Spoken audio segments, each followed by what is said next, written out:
Hola, soy Marta, esto es No Solo Clásicos y hoy os traigo un vídeo con mis 30 libros, los 30 libros que me llevaría a una isla desierta. Este vídeo es especial porque con él quiero daros las gracias por haber llegado a los 500 suscriptores, aunque eso fue en su momento, en el momento en que planeé que votarais de qué manera queréis que lo celebráramos, pero ahora mismo, a fecha de hoy, esta mañana, cuando estaba grabando este vídeo, ya no éramos 500 sino 780 y algo, no recuerdo muy bien el número, así que muchísimas gracias. Y vamos allá porque no sé cuánto va a durar este vídeo, que va a ser infinito. El primero del que quiero hablaros os voy a hablar lo primero de todo de dos libros, de dos novelas fantásticas. La primera de la que quiero hablaros es esta, de Ana María Matute, que es Olvidado Rei Vudú. Es una obra que a mí me gusta muchísimo, la obra maestra de Ana María Matute y, en mi opinión, la mejor novela fantástica que se ha escrito en España. Esta obra, que es breve, muy breve, ya veis, la leéis en una hora tranquilamente. Hoy estoy graciosa hoy, no sé qué me pasa. Bueno, a lo que iba, que si no me enrollo y digo tonterías. Ana María Matute, esta obra de Ana María Matute forma parte de una trilogía. Las otras dos obras son La Torre Vigía y Aram Manov, bastante más breves que esta. Para mí es una obra maestra, cuenta la historia del conde Olar y sus descendientes. Es la historia de la fundación, el desarrollo y el declive del reino de Olar, porque el conde de Olar empieza siendo conde, pero sus descendientes, bueno, acaban siendo reyes por unas cuestiones políticas. Es la historia de una enorme ambición que van heredando de padres a hijos. Aquí las mujeres tienen otros defectos, otras virtudes, pero la ambición no es una de ellas. Ellos son absolutamente incapaces de amar e incluso incapaces de llorar. Lo único que buscan es perdurar en el tiempo, es decir, tener hijos que perduren, que mantengan viva la estirpe. Es por lo único que se mueven, que se movilizan, digamos, por ambición y porque algo de ellos quede una vez que hayan muerto. Pero luego ni siquiera, ya no es que no tengan buena relación con sus mujeres, que no la tienen, es que tampoco la tienen con sus hijos. Ana María Matute dedica la obra a Hans Christian Andersen, a Charles Perrault y a los hermanos Grimm, y yo creo que precisamente porque tiene muchísimo de cuento de hadas. Es un cuento de hadas un poquito truculento, como los cuentos de hadas, realmente, que tienen ese toque truculento antes de haber pasado por las manos de los hermanos Grimm, que sabéis que endulzaron mucho las historias que heredaron, ¿no? Ese folclore que tomaron y pasaron a un texto escrito. Es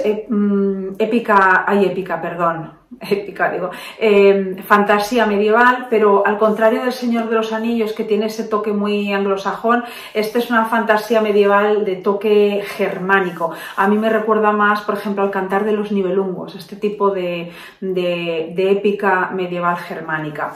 La otra obra que, por cierto, en mayo me voy a dedicar a leer la trilogía de Ana María Matute y sacaré un vídeo en el que hablaré, no sé si me dará tiempo a leer los 3 libros porque ya veis la envergadura de Olvidado Rei Vudú, pero voy a sacar un vídeo hablando de la fantasía española de Ana María Matute. La otra gran novela fantástica que me gustaría leer es otra tan olvidada como esta, porque realmente creo que no tienen el lugar que deberían ocupar en la historia de la literatura. España es un país eminentemente realista, no es que no tengamos literatura fantástica o con toque fantástico. Por ejemplo, ya en la segunda mitad del 19, Becker escribió sus extraordinarias leyendas. La cosa no es esa, la cosa es que España es un país eminentemente realista. Y que cuando vemos nuestra historia de la literatura, nuestros manuales de historia de la literatura, el canon, lo que prima realmente es la literatura realista. Y por eso la literatura fantástica ha ido quedando un poco relegada, por desgracia. Porque Ana María Matute con esta obra debería estar en letras de oro en la historia de la literatura española. Y lo mismo digo con respecto a la literatura inglesa con Hope Mirrlees, que es la autora de Entre Brumas, esta maravilla, esta novela preciosa, fantástica, que transcurre, como el propio nombre indica, en Entre Brumas, la capital de un país oscuro, gris, donde los ciudadanos llevan una vida muy ordenada y viven de espaldas al vecino reino de las hadas, que para ellos es la representación de todo lo malo que hay en el mundo. Hasta tal punto que el mayor insulto que se pueden lanzar las personas de Entre Brumas es hijo de hada, y que además una de las actividades más perseguidas es el contrabando de fruta de hada y la ingesta de fruta de hada, porque la fruta de hada hace que veas el mundo de una manera completamente distinta y que además sea imposible, es un efecto imposible de eliminar. Una vez que tomas esa fruta, esa nueva forma de ver el mundo queda contigo para siempre. Sobre todo te llenas de creatividad. Los habitantes Entre Brumas son incapaces incluso de sentir emociones y amor. En ese sentido se parecen a los descendientes del Conde Olar y del propio Conde Olar. Y sin embargo, en el momento que toman la fruta de las hadas, no solo se vuelven creativos y artísticos, sino que sentimentalmente son mucho más abiertos. La historia nos cuenta, la novela nos cuenta la historia del alcalde de Entre Brumas, un hombre que desde siempre ha sido distinto a sus vecinos, aunque trata de disimularlo porque no quiere llamar la atención, quiere ser igual que los demás. Este hombre, la vida de este hombre cambia cuando ocurren dos acontecimientos con muy poco tiempo de separación entre ambos. Por un lado, su hijo le reconoce abiertamente que ha comido fruta de hadas, él se asusta y entonces busca un doctor que dicen que puede revertir la influencia que esa fruta de las hadas tiene en el cuerpo de los habitantes de Entre Brumas, aunque todo el mundo sabe que ese efecto no se puede, o se dice que ese efecto no se puede eliminar del organismo. Y por otro lado, la escuela a las que van las mujeres para aprender a ser buenas esposas de Entre Brumas, ocurre algo tremendo con el profesor de danza y las alumnas, no voy a decir el qué porque tenéis que leer la novela, las alumnas espantadas huyen de ahí. El alcalde comienza a investigar y empieza a descubrir las relaciones que había en el pasado entre el reino de las hadas y Entre Brumas.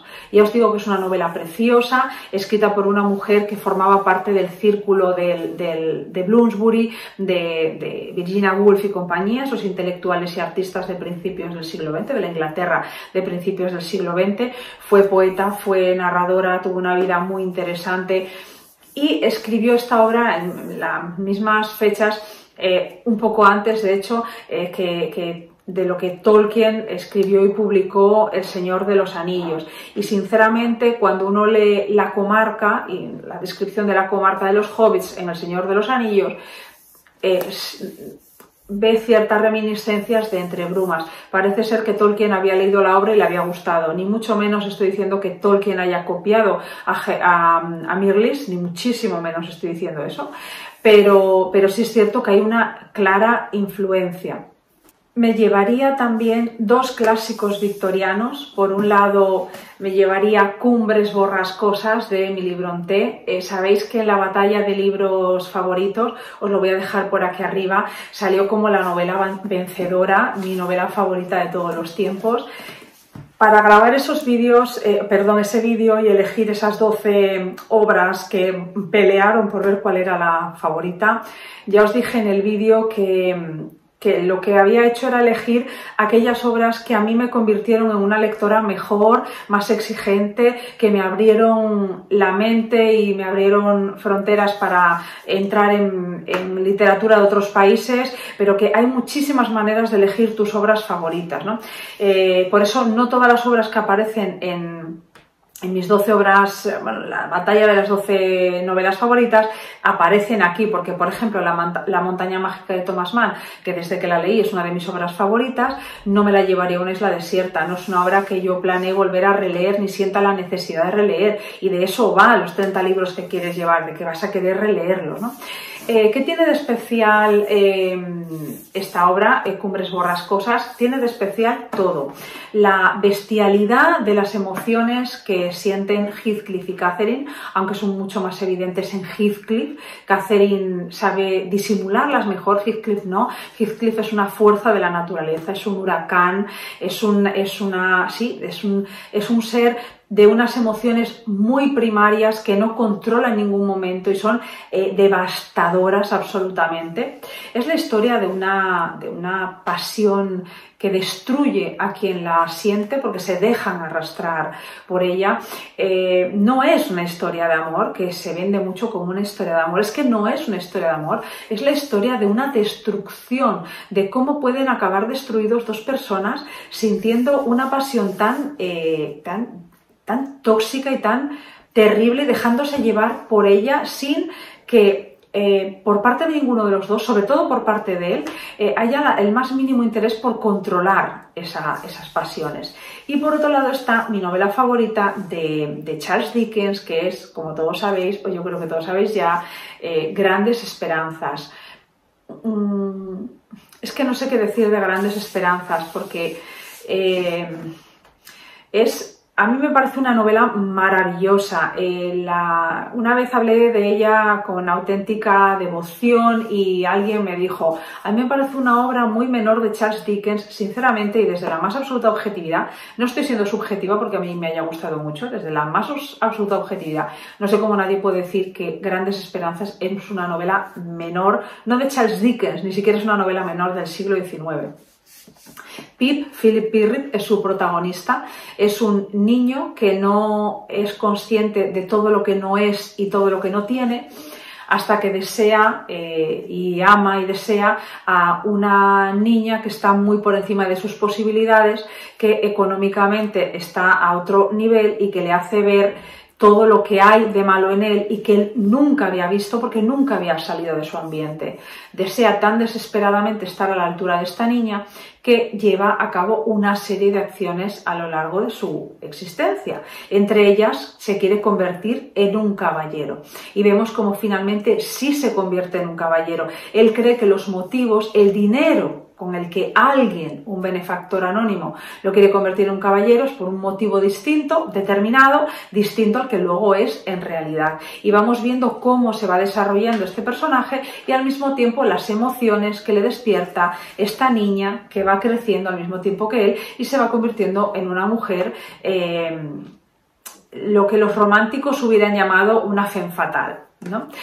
A todo esto hay un personaje secundario que a mí me parece maravilloso, que es la señorita Havisham, una mujer cuyo despecho y cuyo desamor la ha convertido en una especie de fantasma de sí misma, ansiando vengar en los hombres en general el daño que un hombre en concreto le ocasionó a ella. Y su casa, Paradiso Perduto, que para mí siempre será la mansión decrépita favorita de todas las que... Y yo soy mucho de enamorarme de las mansiones decrépitas de las novelas, pero esta es mi favorita, quizás porque es la primera... Ah, no, la primera fue Cumbres Borrascosas. Sin embargo, Cumbres Borrascosas como casa yo creo que no me impresionó tanto la primera vez que leí la novela, sino la segunda.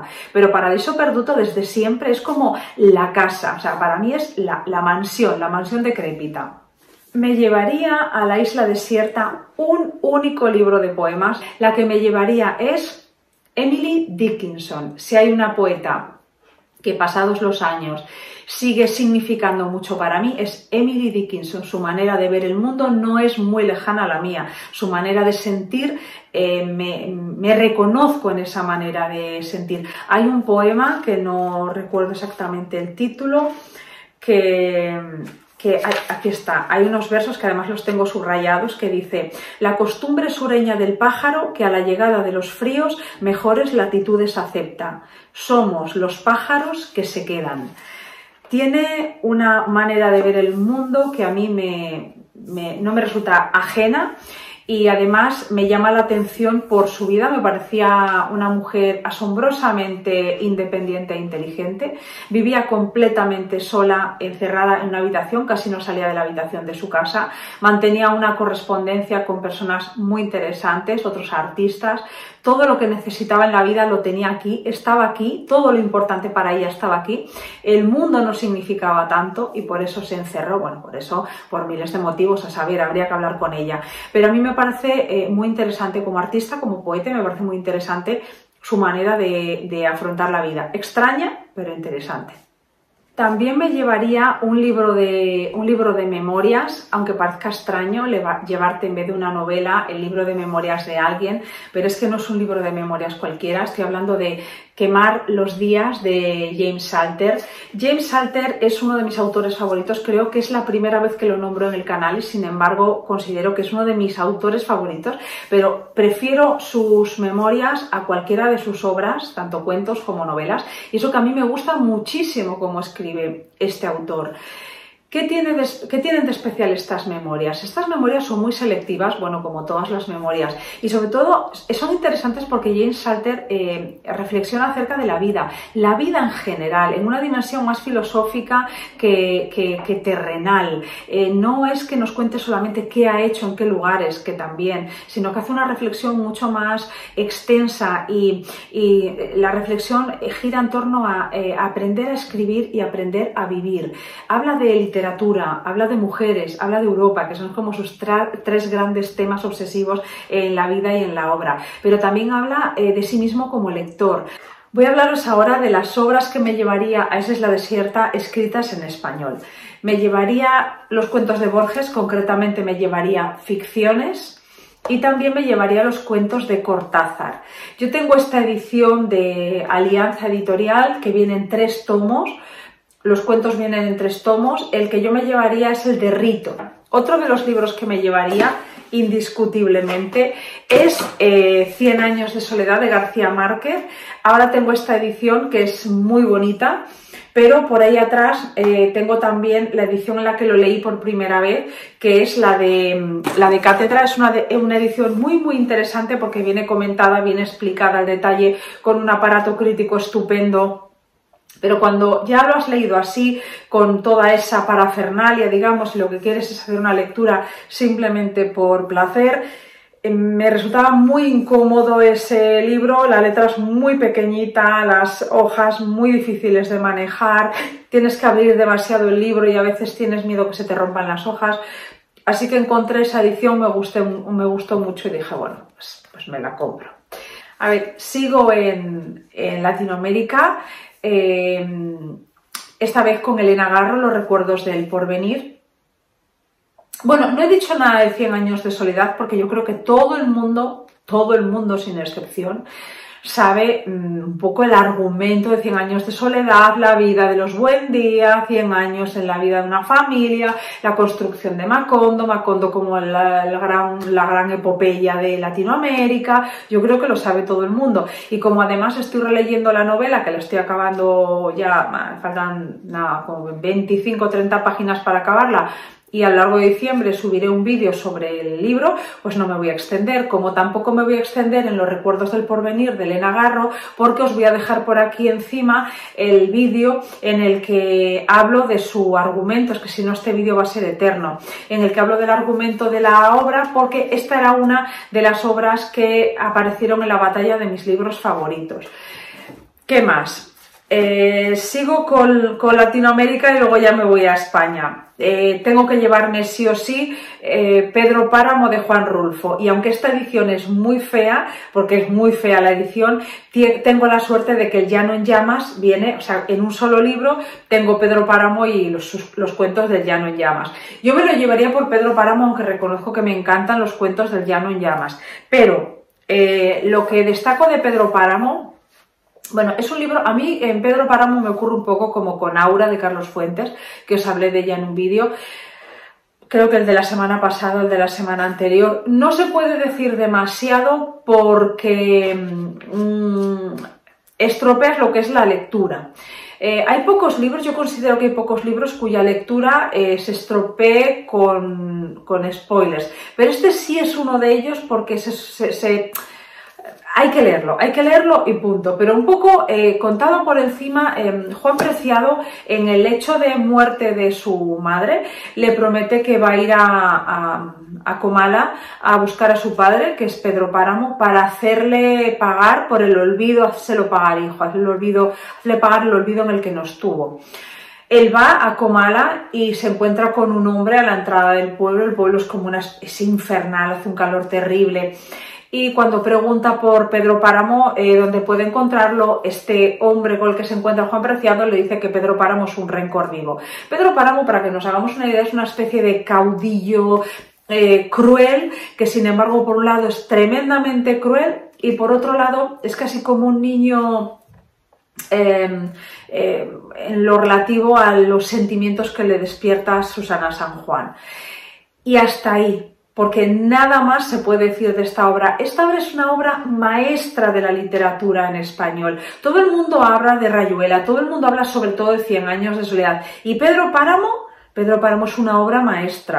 ¿Qué más libros llevaría? Ahora ya me vengo a mi país, a España. Fijaos todo lo que me llevo de Latinoamérica. De España me llevo 2. Pero yo tengo que explicar una cosa. Y es que cuando yo empecé a estudiar filología, pero muchos de mis compañeros igual, empezamos filología diciendo a mí me encanta la literatura española. Y en cuanto nos dieron por primera vez la asignatura de literatura hispanoamericana, ya yo no conozco a nadie que dijera me gusta la literatura española. Empezamos a decir todos, me gusta la literatura en español, porque descubres pues la riqueza de otros países, ¿no? Yo de España me llevo 2, las 2 del 19, además. Una es Los Pazos de Ulloa, de Emilia Pardo Bazán. Yo creo que es la obra cumbre del naturalismo, una historia de enfrentamiento del mundo rural y el mundo urbano, de la educación y la barbarie. Por otro lado, me llevaría Misericordia, de Galdós. Dejo fuera una novela que yo tendría que llevar, o sea, que es vergonzoso que no elija esta novela, que es La Regenta de Leopoldo Alas Clarín. Leopoldo Alas Clarín no era asturiano, pero para nosotros como si lo fuera, yo soy asturiana. Vetusta, la ciudad en la que se desarrolla la historia de la Regenta, es Oviedo.